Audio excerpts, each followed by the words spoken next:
Les titres de l'édition. En Guinée, les autorités annoncent la prise en charge des indemnisations pour les victimes du massacre du 28 septembre 2009 après la condamnation historique de dirigeants de la junte. Et puis au Niger, dissolution de tous les partis politiques par le général Abdourahmane Tiani lors de son investiture en tant que président pour un mandat renouvelable de 5 ans.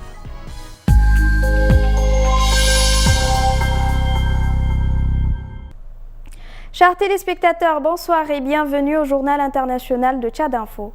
En Guinée, les autorités ont publié mercredi 26 mars au soir un décret annonçant la prise en charge des frais d'indemnisation des victimes du massacre du 28 septembre 2009. Un geste qui intervient 8 mois après la condamnation historique pour crimes contre l'humanité de Moussa Dadi Camara et d'anciens responsables de la junte. À ce jour, les 400 parties civiles attendent toujours réparation.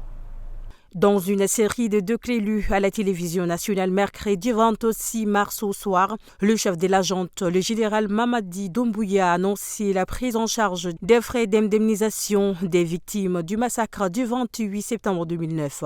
Cette décision vise à appliquer les réparations ordonnées par la justice qui prévoit des compensations allant de 20 millions à 1,5 milliard de francs guinéens selon les cas. Cependant, aucune précision n'a été donnée sur le montant des indemnisations ni sur la date de leur versement. Des ambiguïtés que l'État doit lever, estime Alseni Fall, chargé de communication de l'Organisation guinéenne des droits humains qui accompagne les victimes depuis le massacre.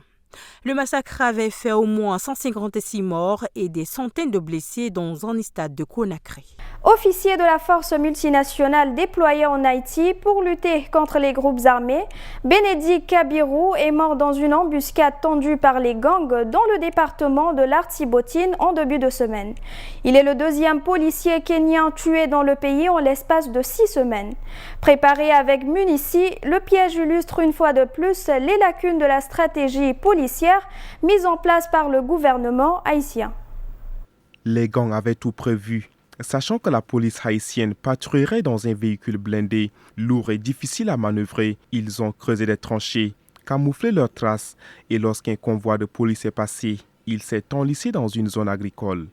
Les groupes criminels ne sont toutefois pas passés à l'offensive à ce moment-là. Ils ont préféré attendre l'arrivée des renforts policiers issus de la mission multinationale d'appui à la sécurité en Haïti, dirigée par le Kenya devant remorquer l'engin qui, à leur tour, se sont retrouvés pris au piège. Et c'est alors qu'ils ont attaqué. Touché à la gorge par une balle, l'officier kenyan Bénédicte Kabirou n'a pas survécu.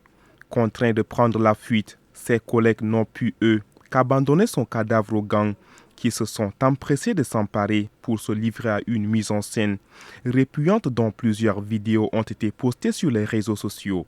Celles-ci montrent des hommes gifler la dépouille du policier à plusieurs reprises et réclamer en rien une rançon au président kenyan William Ruto pour qu'il puisse revoir un jour le corps de Bénédicte Kabirou. Il n'y a plus de partis politiques au Niger. Tous ont été dissous sur ordonnance du général Abdourahmane Tiani.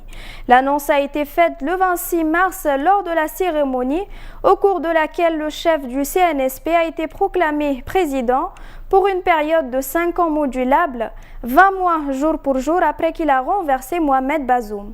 Ces mesures font partie des recommandations des assises nationales tenues le mois dernier.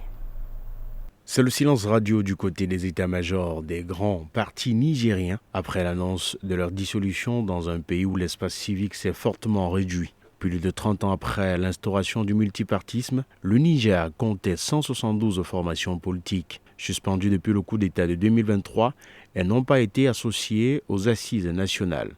C'est un tournant décisif dans la vie politique du pays, écrit le média AI Info, un membre du Parti nigérien pour la démocratie et le socialisme. Y voit une façon de remettre de l'ordre dans une offre politique pléthorique. Parmi ces dizaines de formations, beaucoup n'étaient que des coquilles vides, explique un analyste.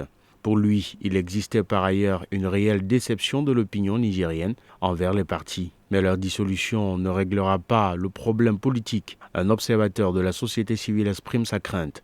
L'installation progressive de la pensée unique, la disparition de toute opposition, Les membres des partis que nous avons pu joindre attendent le feu vert pour créer de nouvelles formations et préparer un retour des civils au pouvoir. Les assises nationales ont recommandé de limiter leur nombre. Après le Japon en 2021, la France organise la 3e édition du sommet Nutrition for Growth à Paris, jeudi 27 et vendredi 28 mars. Destiné à donner un nouvel élan à la lutte contre la malnutrition qui touche plus de 700 millions de personnes dans le monde, la réunion a d'ores et déjà permis de mobiliser 27 milliards de dollars de promesses de contribution pour tenter d'enrayer ce fléau. Lors du sommet Nutrition for Growth à Paris, Emmanuel Macron a plaidé pour une lutte renforcée contre la malnutrition, annonçant une contribution de 27 milliards de dollars, égalant l'engagement pris à Tokyo il y a 4 ans. Il a appelé le secteur privé à s'impliquer davantage. Plusieurs bailleurs ont répondu présents, la BAD, la Banque mondiale et l'Union européenne. 4 fondations, dont la fondation Gates, ont promis 250 millions de dollars pour améliorer la nutrition des femmes enceintes. La Côte d'Ivoire s'engage à consacrer 15% de son budget à la nutrition pour lutter contre l'anémie et le retard de croissance infantile. La guerre en Ukraine a aggravé la crise alimentaire mondiale en perturbant la chaîne d'approvisionnement en blé et intrants, provoquant une flambée des prix. Pour renforcer leur résilience, des pays comme le Kenya améliorent la collecte des données alimentaires. L'AGRA œuvre pour une production locale des semences, tandis que le FIDA plaide pour des garanties de crédit pour attirer le secteur privé. Enfin, le roi du Lesotho a appelé à investir dans des semences plus résistantes au changement climatique.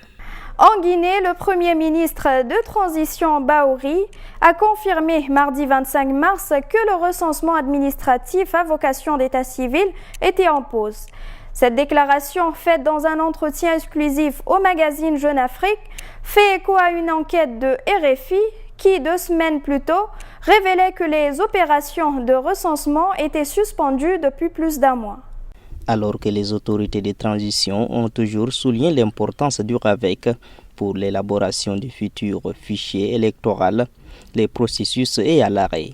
Dans un entretien accordé au magazine Jeune Afrique sur l'état d'avancement du recensement, Bahouri a d'abord répondu qu'il était en cours, puis face à l'insistance du journaliste, rappelé que le processus est suspendu depuis février pour raisons techniques. Le Premier ministre a finalement admis qu'il était en pause.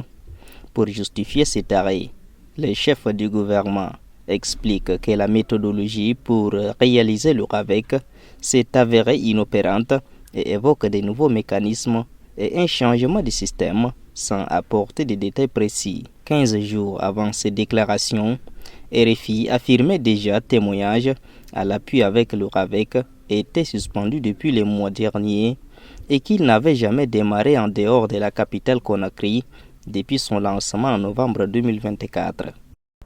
Mesdames et messieurs, ainsi s'achève notre édition. Merci de l'avoir suivi et à très bientôt.